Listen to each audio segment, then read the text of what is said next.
Hey guys, so I just want to do a video review on the Strike Industries Suppressor Height iron sights for Glock. Um, just pros, cons, what I like, what I dislike about them. For this is a Glock 19 MOS. You can see it is unloaded, right? So I guess main reason I went with them, they're super affordable. I think they're, depending on what site you find them on, they're about mid $30 range. So went with them for that. I just wanted some basic iron sights. I wasn't looking for the like the Ameriglow or the Trijicon where it's illuminated in the front. Main reason I didn't want that was because since I was mounting a red dot on here, I didn't want something up front that was going to kind of interfere with that red dot. I kind of think of it as like if you have a AR-15 and you're running your red dot and then you're running a co-witness with iron sights as your backups. Your front iron post doesn't have some kind of a illumination or reflective material up front. It's just a basic iron.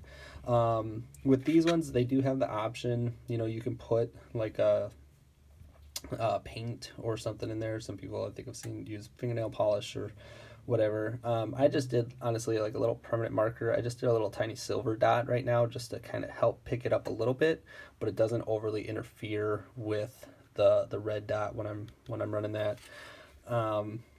So that's just kind of what I did up there. It's got the serrations on the front and the rear here.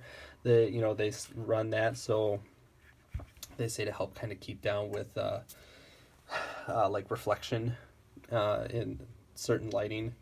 Then on the back side, they got a little notch here to kind of, they say to help kind of get faster target acquisition. But with running the red dot, I'm not mainly focused on the irons. They're just kind of a backup. But I have noticed, there's the nice deep U cut in here does kind of help with finding that front post and getting it lined up, and it gives you plenty of room to work with or visit like the U is deep enough in a way that it helps you line up a little better. I've seen some of them, like the polymer ones that come on the Glocks now. It's so shallow that it doesn't give you much of a sight picture to find that front post on there. So the ones that I swapped them out with, I like how deep that is because it just gives you more ability to find that sight picture, find that front post, and line up as compared to the standard ones or the plastic ones that come on these.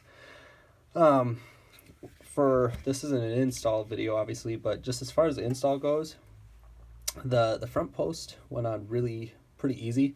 You do have, I had to take a little bit of a hammer and just kind of snug it down in there. So that just made me feel confident with it that it's in there well, even though it's using a screw. It really isn't going to go anywhere. The rear, however, was a super tight fit on here. I did not use a Glock sight pusher that a lot of people use, mainly because I didn't find it reasonable for me to spend $90 to do this one time and maybe never do it again.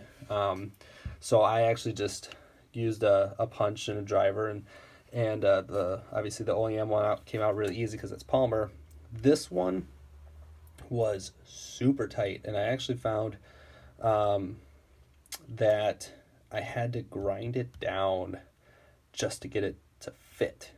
I had to, and not like a lot, but I just used a little Dremel, and I had to shave it down a little bit so I could get it to actually fit in there because it was so snug. I could not get it to just drive in normally, so I did have to shave it down a little bit, kind of all over the channeling on there just to get it to fit. And you can see it's a little marred up. I think that's another complaint I have on it, is whatever it's coated in is very easy to mar it.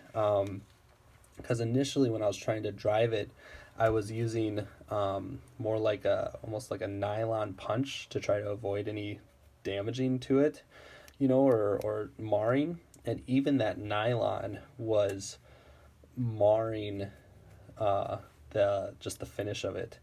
But I did end up using a little bit more of like a kind of a metal punch to push it in there.